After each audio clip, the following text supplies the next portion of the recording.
আপন ভাই মরিলে ভাই পাবে না রে কাঁদিলে জন মরি শুনতে কেন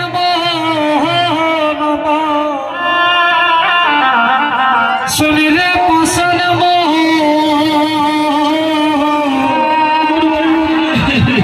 আপন ভাই মরিলে ভাই পাবে না কাঁদিলে জন ওরে আপন ভাই মরিয়া গেলে রে হইরে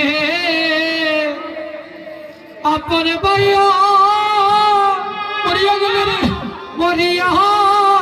গেলে রে আইরে ওরে আপন ভাই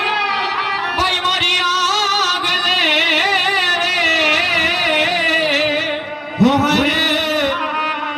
ওরে আপন ভাই আরে মরিয়া গেলে রে তুই ভাই বলিয়া ডাকবি কারে তুই ভাই বলিয়া ডাকবে কারে ওই আমার আপন ভাইয়া ওরে মরিয়া গেলে ভাই বলিয়া ডাকবি কারে ওই আমার আপন ভাইয়া ওরে মরিয়া গেলে ভাই বলিয়া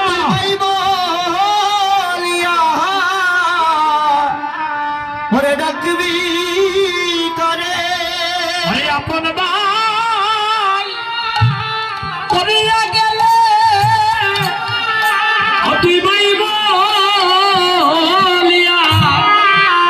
ডাকবি কারে ওরে আপন ভাই বলিয়া গেলে ভাই বলিয়া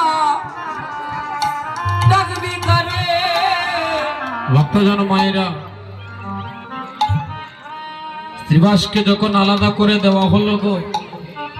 শ্রীবাস পণ্ডিত গোপীনাথের মন্দিরে বসে নয়নের জলে বুক বাসিয়ে কাঁদতেছেন সংসার সুখের হয় রমণীর গুণে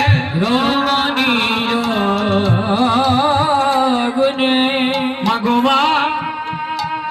শ্রীবাসের স্ত্রী মালিনী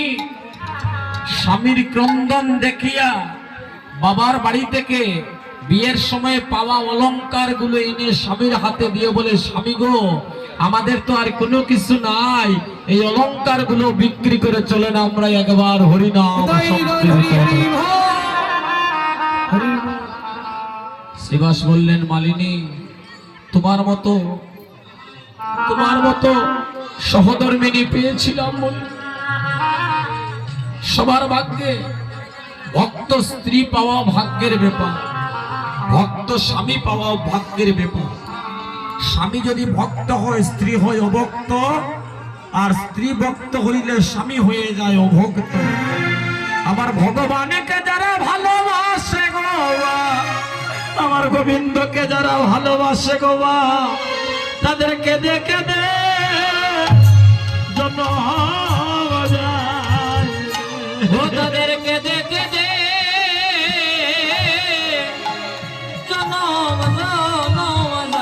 তাদেরকে দেখে দে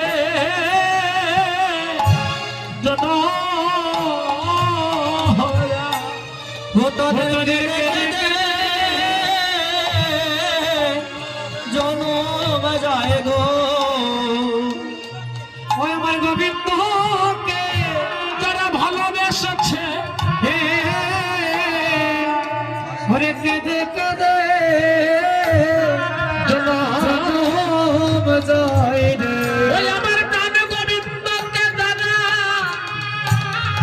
যারা ভালোবেসেছে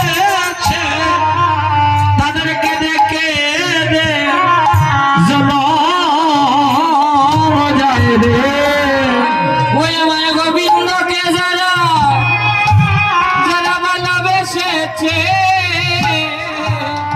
তাদেরকে দেখে দে জনম যায় রে ও তাদের ঘরে জ্বালা তাদের বাইরেও জ্বালা ও তাদের ঘরে জ্বালা আরে বাইরে জ্বালা তাদের ঘরে জ্বালা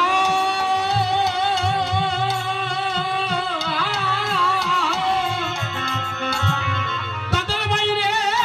জ্বালা তাদের ঘরে জ্বালা বাইরে জ্বালা তাদের জ্বালায় জ্বালায় জ্বালায় জ্বালায় জনম যায় গো মাগো তাদের ঘরে জ্বালা গো তাদের বাইরে জ্বালা ওরে জ্বালায় জ্বালা ওরে জনম যায় গো তাদের ঘরে জ্বালা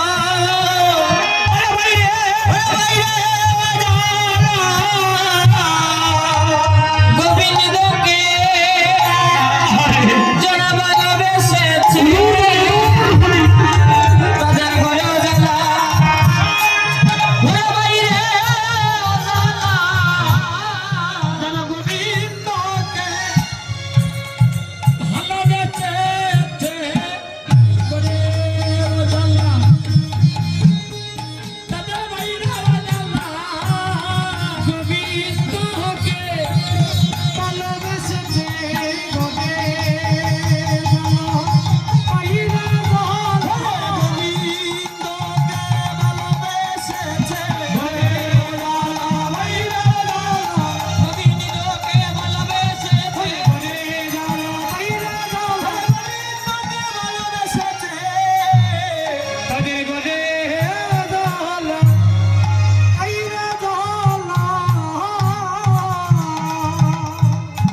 ভগবান ওই মালিনীর অলঙ্কার গুলো বিক্রি করে বাজারে বিক্রি করে আসার পথে মহাপ্রভুকে আমন্ত্রণ করে আসলেন প্রভু আগামীকালকে আমার বাড়িতে অধিবাস কীর্তন আপনি কৃপা করবেন পরের দিন হরিনাম আমাদের আর কোনো সম্পদ নাই প্রভু শেষ অবলম্বনটুকু তোমার চরণে নিবেদন করলাম ভগবানের কি কঠিন বিচার ভগবান বলেছে যে করে আমার আশ আমি করি তারে নৈরাশ তবু যদি না তারে আমার পাশ আমি করি তার সমূলে বিনা তবু যদি না ছাড়ে আমার পাশ আমি করি তার বংশ নাশ তবু যদি না ছাড়ে আমার পাশ আমি একদিন হয়ে যাই আমার ভক্তের দাসের দাস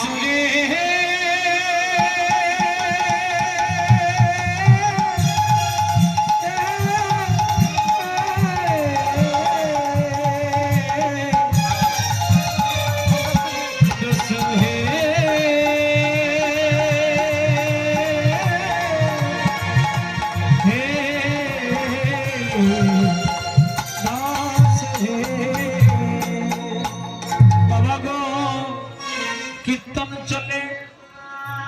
শ্রীবাসের একমাত্র পুত্র যার নাম গোপাল কঠিন কলেরা রোগ আপনারা তো আর কলেরা রোগের কারণটা জানা আছে আপনাদের একদিনে আপনাদের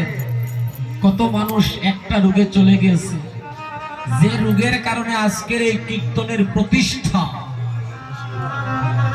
এই গ্রামবাসী এই কীর্তনটা আপনারা ধরে রাখবেন এই কীর্তন যতদিন আপনারা করে যাবেন ততদিন এই গ্রামবাসীর কোনো অমঙ্গল হবে না কারো শব্দ নাই এই গ্রামবাসীর অমঙ্গল করাতে পারে ভক্তগণ বাবারা আমার কি কঠিন ব্যাধি আগের কালে কলেরা রোগ হইলে মানুষ বাঁচত না যে গ্রামে কলেরা ঢুকছে উজাড় হরিয়া চালছে ভক্তগণ বাবারা আমার মালিনী সন্তানকে তুলে নিয়ে গোপীনাথের মন্দিরে বসে কাঁদতেছে আর বলছে গোপীনাথ আমার মা বলিয়া